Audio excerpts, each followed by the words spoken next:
মাত্র আগমন ঘটবে ওই দিনেরই কিছু ঘটনা আপনাদের খেদমতে শোনাতে চাই।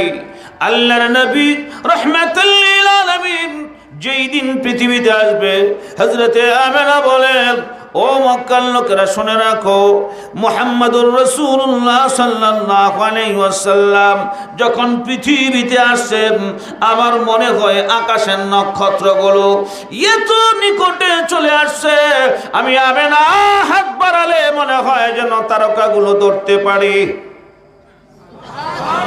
আস্তে বল সুবহানাল্লাহ। আকাশের তারকা এত নিকটে আসছে। হযরত আমেনা বলেন, শুধু তাই না, বিশ্বনবী পৃথিবীর জমিনে কদম রাখার সময় তামাম পৃথিবীর প্রত্যেকটি শিশু সন্তান জন্মগ্রহণ করার সময় কাঁদে কি কাঁদে না? কিন্তু আমার নবী পৃথিবীতে পদার্পণ করেছেন, নবীর কোনো কান্না নাই। জোরে বলেন আল্লাহু আকবার। শুধু তাই না, বিশ্বনবী জমিনে পদার্পণ করার পরে হযরত আমেনা বলেন, একটি হাত জমিনের মধ্যে, আরেকটি হাত আকাশের দিকে, শাহাদাত আঙ্গুল উঁচু করে পয়গম্বর আকাশের দিকে তাকায়া কি যেন বলে। আমার ওয়াজ বুঝেননি আপনারা? আমার ভাইয়ারা, হযরত আমেনা বলেন, বিশ্ব নবী দুনিয়াতে আসছে, কোনো কান্না নাই। কারণটা কি? পয়গম্বর বলেন, দুনিয়াতে দুইটা সন্তান শুধু কাঁদে নাই, সকল সন্তান পৃথিবীতে আসলে কাঁদবে, কিন্তু দুইজনের কান্না হয় নাই। একজন হলো পয়গম্বর ঈসা রূহুল্লাহ, দুনিয়াতে পদার্পণ আগমন ঘটার সঙ্গে সঙ্গে উনি কান্না করেন নাই। আরেকজন হলেন বিশ্বনবী ইমামুল মুরসালিন জনাবে রাসূলুল্লাহ সাল্লাল্লাহু আলাইহি ওয়াসাল্লাম। হযরত আমেনা বলেন, বিশ্ব নবী যখন জমিনের মধ্যে পদার্পণ করেছেন, নবীর জন্ম হয়ে গেছে। হযরত আমেনা বলেন, আমি দেখলাম আমার ঘরটা খুব আলোকিত হয়ে গেল। বিশ্ব নবীর জন্মের সঙ্গে সঙ্গে এমন একটি নূর প্রকাশ পেল, যে নূরের লাইটের পরে আমি সিরিয়ার বিশাল বিশাল রাজ বিল্ডিং গুলো আমি আমেনা দেখতে পেয়েছি। আরো জোরে বলেন আল্লাহু আকবার। আমার নবীকে আল্লাহ তাআলা এমন স্পেশাল কিছু নূরের পাওয়ার দিয়েছেন, নবীর সৌন্দর্যের পাওয়ার। হযরত ইউসুফ আলাইহিস সালামের কিসসা আমরা শুনেছি, শুনেন নাই? মহিলারা হাত কেটে লাইছে, কথা বলেন, শুনেন নাই? আজিজে মিশরি জুলাইখা যাকে বলা হয়, জুলাইখার কানে পৌঁছে গেল, জুলাইখা, অন্যান্য মহিলারা টিটকারি মারে, জুলাইখার মতো মহিলা হইয়া গোলামের প্রেমে পড়ছে। হাই হাই রে, বেটির চরিত্র আসলে ভালো না। ঘুমাই গেছেন নাকি? ঘুমাইছেন না? মনে হয় ঘুমাই গেছেন। আমার ভাইয়েরা, জুলাইখাই কথা শুনে আচ্ছা ঠিক আছে, আমি খালি একলা প্রেমে পড়ছি না, তোমরাও যে প্রেমে পড়বা এটার প্রমাণ করায় ছেড়ে দিব। জুলাইখা একটা ডেট নির্ধারিত করে ওই সকল মহিলাদেরকে দাওয়াত দিলেন।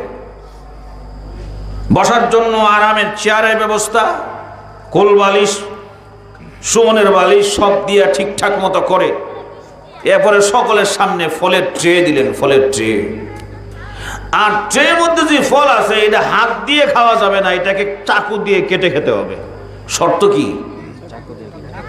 বাড়ির বইয়া আপনি মুরগির রোজ দুই হাতে টাইনা খাইতে পারেন, অসুবিধা নাই।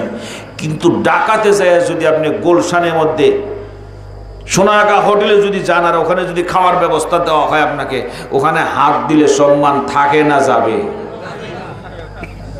কারণ ওখানে সিস্টেম হলো ঠিক না, সিস্টেম যেটা।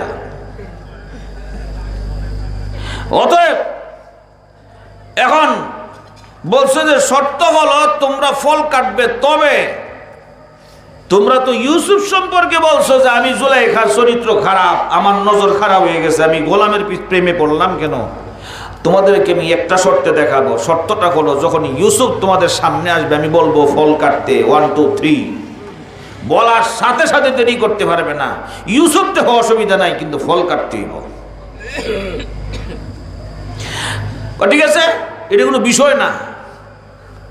ইউসুফ আলাইহিস সালাম ডাক দিলেন, ও পয়গম্বর ইউসুফ, পয়গম্বর শুনুন, আমি জুলাইখা আপনার কাছে আজকে দিনের জন্য আপনার কাছে অনুরোধ করি, বিনয় করে, ইউসুফ রে, ও ইউসুফ আপনি শুনুন, মেহেরবানি করে আমার মেহমানরা আসবে, আপনি একটু দয়া করে এই গেট দিয়ে বের হবেন। এই গেট দিয়ে বের হয়ে দুই পাশে আসন সাজানো থাকবে, আপনি মাঝখান থেকে হেঁটে হেঁটে ওই ঘরের মধ্যে ঢুকে যাবেন।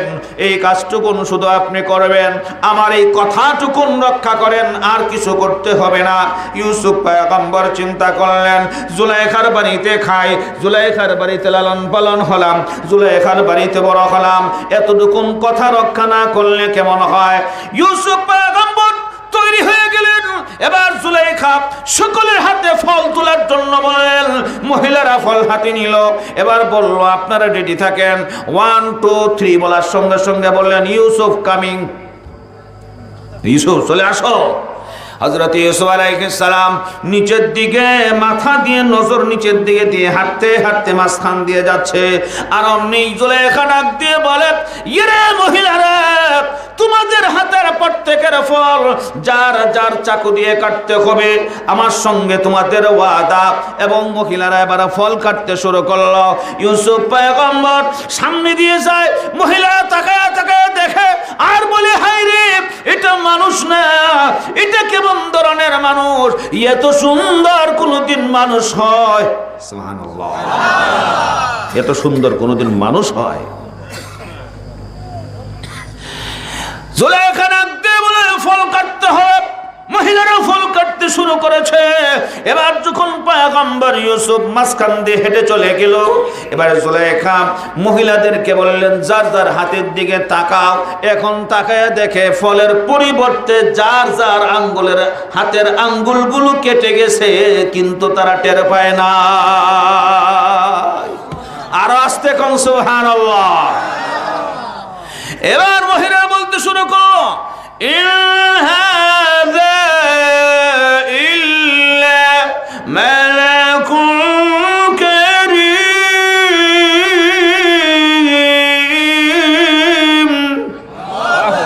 ইন হাযা ইল্লা মালাকুন কারীম। এটা কি দেখলাম? এটা তো মানুষ না। ইনহাজা, এই নিশ্চয়ই ইহা একজন উত্তম ফেরেশতা। জোরে জোরে কোন সুবহানাল্লাহ। তো ইউসুফ আলাইহিস সালামকে আল্লাহ तमाम পৃথিবীর অর্ধেকটা সৌন্দর্য দিয়ে সৃষ্টি করেছেন। আর রাসূল বলেন, আমি ইউসুফকে দেখেছি, ইউসুফের রূপ হলো হলুদ বর্ণের সৌন্দর্য, আর আমার কোয়ালিটি হলো লাল বর্ণের সৌন্দর্য। অতএব চাহিদা কোনটার বেশি? জোরে কোন, আরো জোরে। সুতরাং আমার নবী শ্রেষ্ঠ ইউসুফ আলাইহিস সালামের রূপের চেয়ে জোরে কোন, ঠিক কিনা? হযরত আলা বলে, হঠাৎ করে দেখি অন্ধকার নেমে আসছে, অমাবস্যার অন্ধকার। আমি আমার দাসীকে ডাক দিয়ে বললাম, দাসী রে, আমার সন্তানকে বুকের মধ্যে ভালো করে ধরে রাখো। আমার মনে হয় এখন কোনো মুসিবত হবে, জিন শয়তান বোধ হয় এখন আসর করবে, চতুর্দিকে অন্ধকার। ও আমি দাসী ডাক দিয়ে বলে, আপনি বলার আগে আগে আমার কুল থেকে আপনার জাদুমণিকে যেন কে নিয়ে গেছে। কোন আল্লাহু আকবার। হযরত আমিনা কান্নায় ভেঙে পড়লেন, ভাগ্য গুণে এমন একটা সন্তান পেয়েছিলাম, কিন্তু আমার কপাল বড় মন্দ, আমার সন্তানটা জিনে নিয়ে গেল, হায় আফসোস। আমিনা কান্নালে আহকামাল হাকিমিন মহান রব্বুল আলামিন ডাক দিয়ে বলেন, আমিনা গো, কান্দো না, কাঁদতে হবে না। তোমাকে যে সন্তান দিয়েছি, পৃথিবীর 10টি সন্তানের মতো তোমার সন্তান না। তোমার সন্তানটা হলো আমি আল্লাহর মনোনীত পয়গম্বর। এ শুনে রাখো, তোমার তোমার সন্তান দুনিয়া আসার আগে तमाम পৃথিবীর সকল মখলুক আর ফেরেশতারা দরখাস্ত করেছে আমার হাবিবকে এক নজর দেখার জন্য। আমি না রে কান্দিস না, আমি আল্লাহ ফেরেশতার কুলে চড়ায়া तमाम পৃথিবী আমার বন্ধুকে ভ্রমণ করায়া আবার কিছুক্ষণ পরে তোমার কোলে ফিরাইয়া দিব।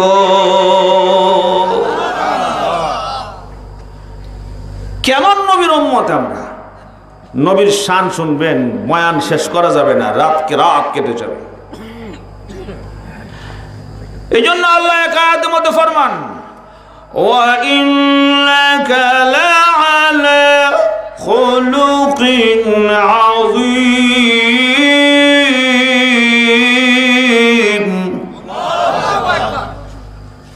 বলতেছিলাম রাসূলুল্লাহ সাল্লাল্লাহু আলাইহি ওয়াসাল্লামের আগমনের কথা।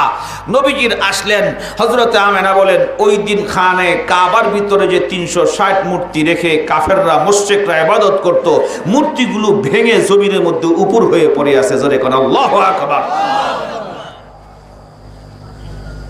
শুধু তাই না, ইরাক ইরানের মাঝখানে 1000 বছরের সময় চার বেশি সময় পর্যন্ত আগুনের প্রজ্বলিত শিখা জ্বলতেছিল। যে আগুনের প্রজ্বলিত শিখাকে পূজা করত অগ্নি পূজকরা, নবীর আগমন হওয়ার সাথে সাথে ওই রাত্রিতে এটা নিজের থেকে অটোমেটিক নিভে গেছে। আর আস্তে কোন সুবহানাল্লাহ। শুধু কি তাই, গণকরা গণনা করে জিন পালক প্রেরণ করত আকাশে, আকাশ থেকে গোপন সংবাদ সংগ্রহ করার জন্য। নবীর আগমন যেদিন ঘটলো ওদিন আকাশের বাহিরে আল্লাহ সিকিউরিটি ফেরেশতা নিযুক্ত করেছেন অ্যাটম বোমা দিয়ে। জোরে কোন সুবহানাল্লাহ। এগুলো কোরআনে কারীম থেকে আপনাদের খেদমতে সব আয়াত পেশ করার টাইম আমার হাতে নেই। শুধু এতটুকু বুঝেন যে আমার নবীর মর্যাদা কত ঊর্ধ্বে। ওয়া রাফা'না লাকা যিকরা, আমার নবীর প্রশংসা মহান আল্লাহ নিজেও করেছেন। জোরে কোন সুবহানাল্লাহ। অতএব সে নবীর অনুসরণ অনুকরণ প্রত্যেকটি মুসলমানের জন্য অনিবার্য কর্তব্য। জোরে বলেন ঠিক কিনা? যদি নবীর আশিক হয়ে কবরে যেতে হয়, নবীকে যদি ভালোবেসে থাকো, তাহলে নবীর সুন্নত না মেনে কোনো উপায় নাই। আমার হ্যাঁ বলতেছিলাম, কেন আগুন লেগে গেল, মূর্তিগুলো কেন ভেঙে গেল? কেউ ভাঙে নাই।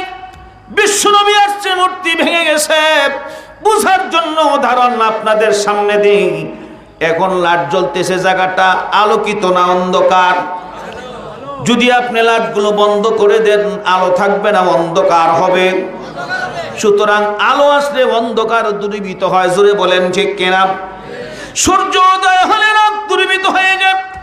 আল্লাহ রাব্বুল আলামিন বিশ্বনবীর আগমনের মাধ্যমে এই সংবাদ পৌঁছে দিলেন, तमाम পৃথিবীর মানুষগুলো শুনে রাখো, মূর্তি পূজা অন্ধকার, সূর্যের পূজা অন্ধকার, কি বলেন আগুনের পূজা অন্ধকার, পাথরের পূজা অন্ধকার, দেবদেবীর পূজা অন্ধকার, মাজার পূজা অন্ধকার, পীর পূজা অন্ধকার, বৃক্ষ পূজা অন্ধকার, একমাত্র আলো হলো ইসলাম। জোরে বলেন ঠিক কি না?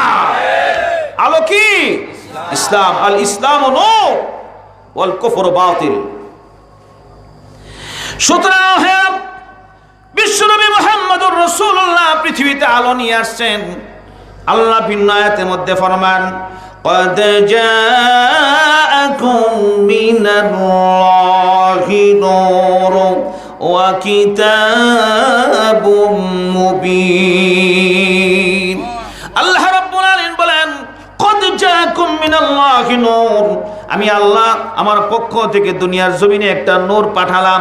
ওই নূরের নাম হলো ইসলাম। ওই নূরের নাম কি? ইসলাম। সুতরাং আমার নবীর চেহারা মুবারকের মধ্যে আল্লাহ হিজাব ঢেলে রাখতেন। হিজাব দিয়ে রসুলের চেহারা আল্লাহ কুদরতভাবে ঢেকে রাখতেন, কারণ নবীর আসল সৌন্দর্য সবসময় প্রকাশ পেত না। যখন প্রকাশ পেত তখন পৃথিবী আলোকিত হয়ে যেত। জোরে বলেন সুবহানাল্লাহ। একদিনকার ঘটনা, আল্লাহর হাবিব সাল্লাল্লাহু আলাইহি ওয়াসাল্লামের মাদানী জিন্দেগিতে এক সাহাবী পূর্ণিমা চাঁদ আকাশে জ্বলছে, পূর্ণিমা রাত্রিতে ঘর থেকে বের হয়ে আসছে। হাঁটতেছে মসজিদে নববীর দিকে, হঠাৎ নজর পড়েছে, তাকায় দেখে মসজিদে নববীর ভিতরে চাঁদের টুকরা পড়ে আছে। ঘুমাই গেছে। আর আস্তে কোন সুবহানাল্লাহ।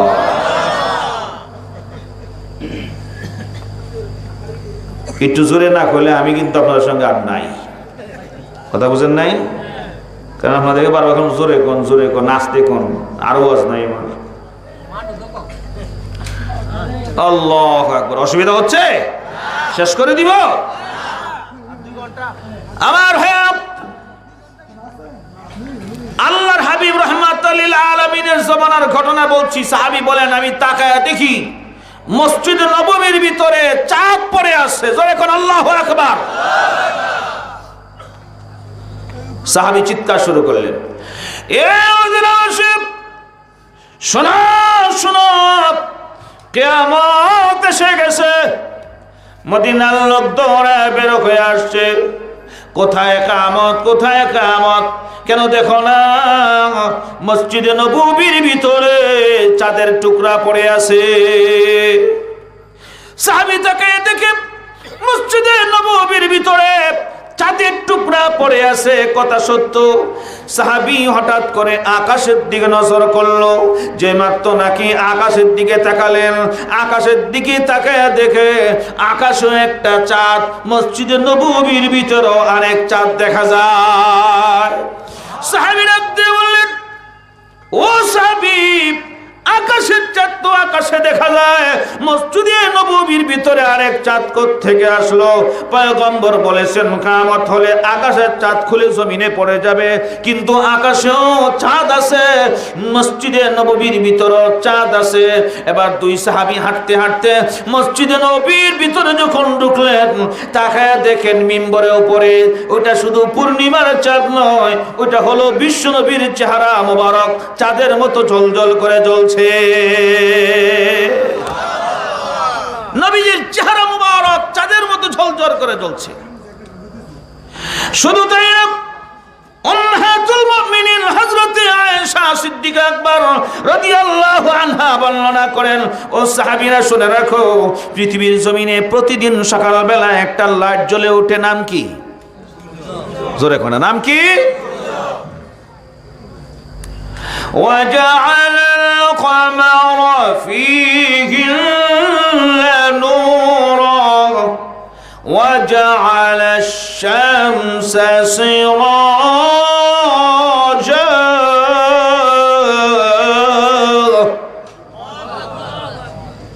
পূর্ব আকাশ থেকে সূর্য উদয় হয়। হযরত আমিনা বলেন, দুনিয়ার জমিনে যে সূর্য উদয় হয়, এই সূর্যটার মাঝে মাঝে মেঘের আড়ালে চলে যায়। আকাশে মেঘ আসলে, জোরে কোন ঠিক কিনা? কখনো কখনো সূর্য গ্রহণ হলে এটা আড়াল হয়ে যায়, লাইট পাওয়ার কমে যায়, সূর্যের তেজ কমে যায়, জ্যোতি কমে যায়। কিন্তু সাহেবেরা শুনো, আমি আয়েশার ঘরে প্রতিদিন একটা সূর্য উদয় হয়। ওই সূর্যটা কখনো মেঘের আড়াল হয় না, সূর্য গ্রহণ লাগে না, তবে ওই সূর্যটা উদয় হয় এশার নামাজের পরে, আর ওটার স্থায়িত্ব সময় ফজর পর্যন্ত। ও সাহাবীরা জানো নাকি সূর্যের নাম কি? ওই সূর্যের নাম হলো আফতাবে নবুয়ত মুহাম্মদুর রাসূলুল্লাহ। সুতরাং আমার নবীর চেহারা মুবারকের উপরে আল্লাহ অদৃশ্য একটি পর্দা ঢেলে রেখে নবীর প্রকৃত রূপ লাবণ্যকে আল্লাহ ঢেকে রাখতেন, কারণ সব সময় প্রকাশ পেলে উম্মতের জন্য অসুবিধা। জোরে বলেন ঠিক কিনা? অতএব নবীজির পৃথিবীতে আসছেন, খানে কাবার মূর্তি ভাঙলো কেন? আল্লাহ বলেন, ইসলাম হলো আলো আর মূর্তি পূজা অন্ধকার। জোরে কোন ঠিক কিনা? তার আজকে সমাজে যারা নাকি নবীর জন্মদিন পালনের নামে নামাজ নাই, রোজা নাই, তাসবিহ তাহলিল নাই, সুন্নতি দাড়ি নাই, সুন্নতি জামা নাই, কিচ্ছু নাই, নবীর আশেকের প্রমাণ করতে যায় তারা মিছিল করে, বিভিন্নভাবে মিলাদের নামে জিলাপি বিতরণ করে, ডেক বড় বড় রান্না করে, সিন্নি রান্না করে মানুষে বিতরণ করে। নামাজ নাই, রোজা নাই, এরা কি প্রকৃত আশিকে রাসূল? জোরে বলেন, প্রকৃত আশিকে রাসূল? অতএব আমরা নবীর আশিক প্রকৃত। কিভাবে প্রমাণ? কারণ নবীর মতো আমরা চলতে চাই। জোরে কোন ঠিক কিনা? নবীর দাড়ি ছিল কি ছিল না?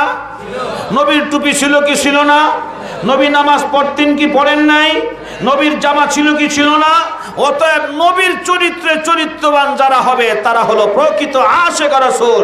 যারা নবীর সুন্নতকে মানে না তারা নবীর আশিক নয়, নবীর আশিকের নামে ধোঁকাবাজ।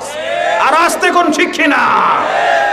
আমার ভাইরা, কোরআনে কারীমের যে আয়াতে কারীমা তেলাওয়াত করেছি, আহকামুল হাকিমিন ফরমান, লাকাদ কানা লাকুম ফি রাসূলিল্লাহি উসওয়াতুন হাসানাহ লিমান কানা ইয়ারজুল্লাহা ওয়াল ইয়াওমাল আখির ওয়া যাকারাল্লাহা কাসীরা।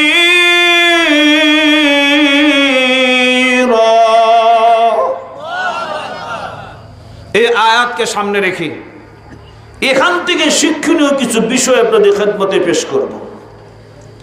নবীর জীবনের দুইটা দিক আছে। একটা হলো নবুয়তের আগ পর্যন্ত সময়, জন্মের থেকে 40 বছর হায়াতের জিন্দেগি।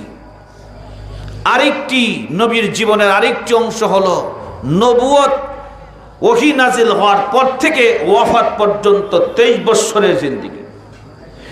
এই নবীর জিন্দেগি দুই ভাগে বিভক্ত করা যায়। এক অংশকে মিলাদুন নবী বলা যায়, আর এক অংশকে সিরাতুন নবী বলা যায়। কথাগুলো একটু বুঝার চেষ্টা করেন। ওয়াজ বুঝার জিনিস। ওয়াজ কি? বুঝার জিনিস, মজার জিনিস না। ওয়াজ বুঝতে হবে।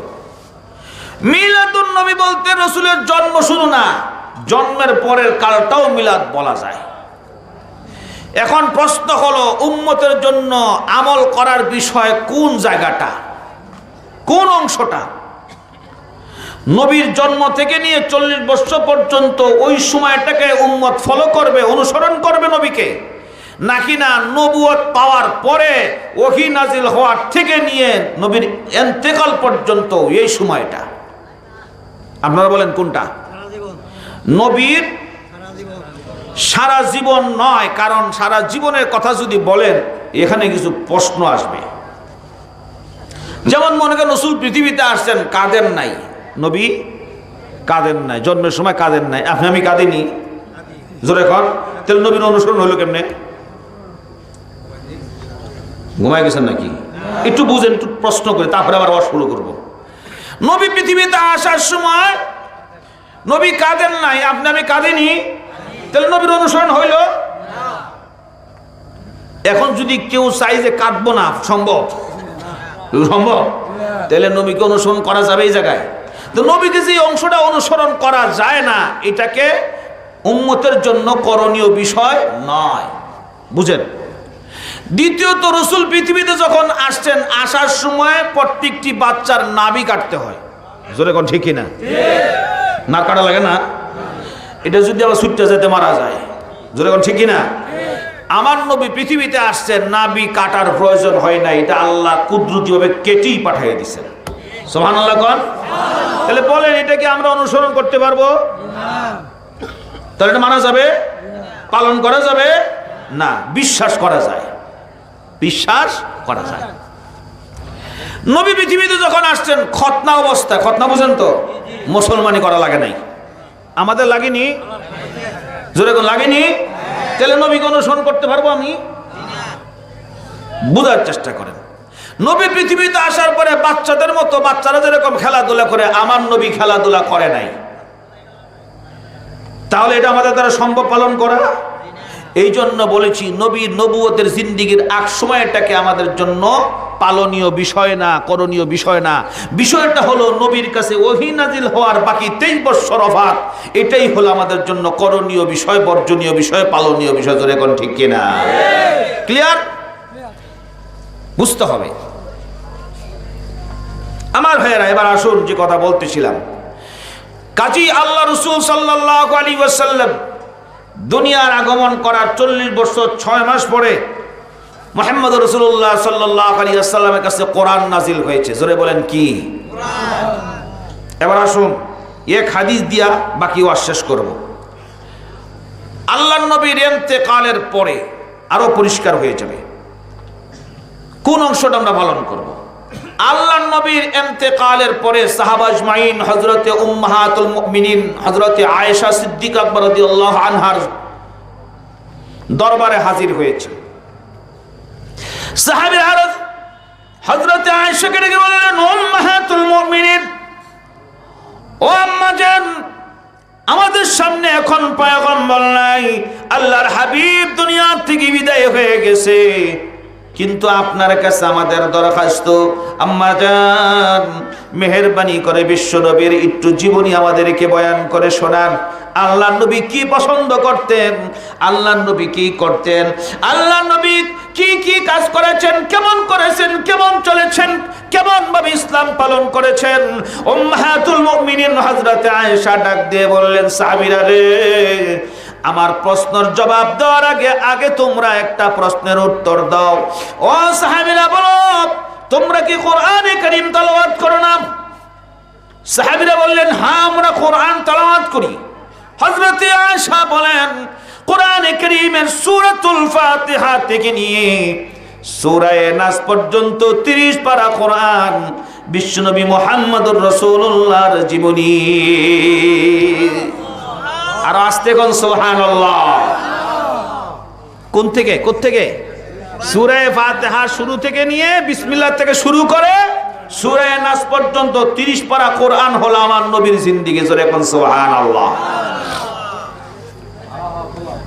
এবার বুঝে শুনে জবাব দেন, তাহলে কি নবীকে অনুসরণ করব নবুয়তের আগের জীবন না নবুয়তের পরের জীবন? ক্লিয়ার? একটু বুঝেন না, মিলাদ হলো ইয়াকিনের বিষয়। জোরে বলেন ঠিক কিনা? আমরা মিলাদ বিশ্বাস করি কিনা?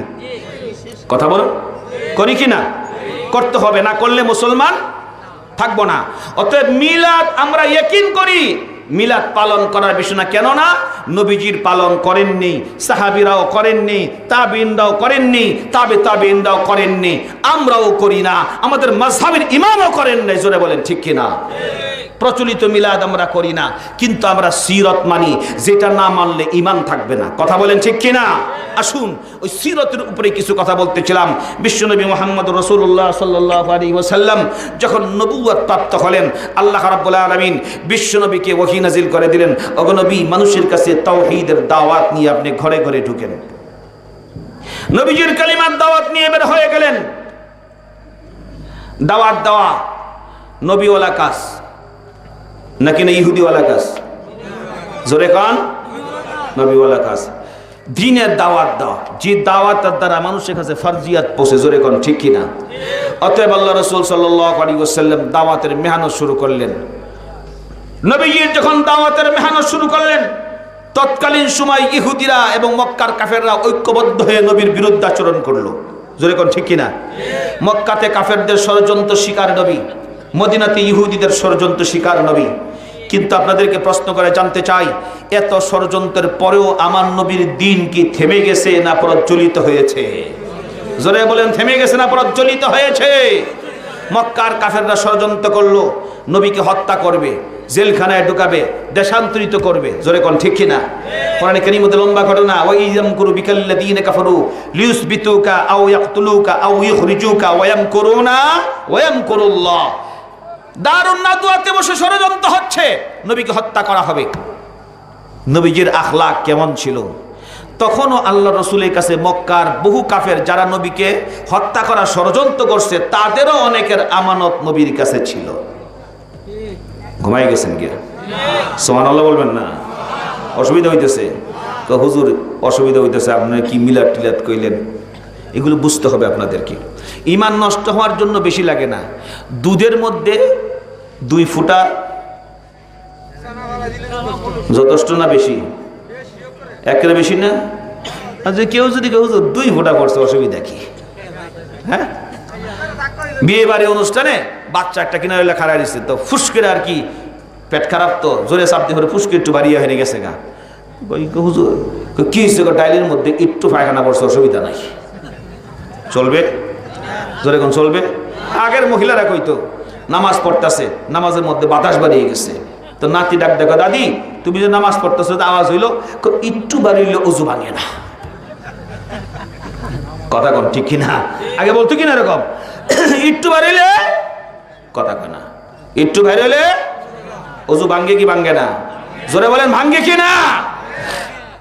অতএব ঈমান নষ্ট হওয়ার জন্য কাউকে গালি দেওয়ার প্রয়োজন নাই, ঈমান নষ্ট হওয়ার জন্য কুফরি কথা বলার প্রয়োজন নাই, সামান্যতম আকীদার দ্বারাই ঈমান নষ্ট হয়ে যাবে। জোরে কোন ঠিক কিনা? অতএব ঈমান ঠিক রাখতে হবে, নির্ভেজাল ঈমান। কি নির্ভেজাল? আরো জোরে বলেন নির্ভেজাল ঈমান রাখতে হবে।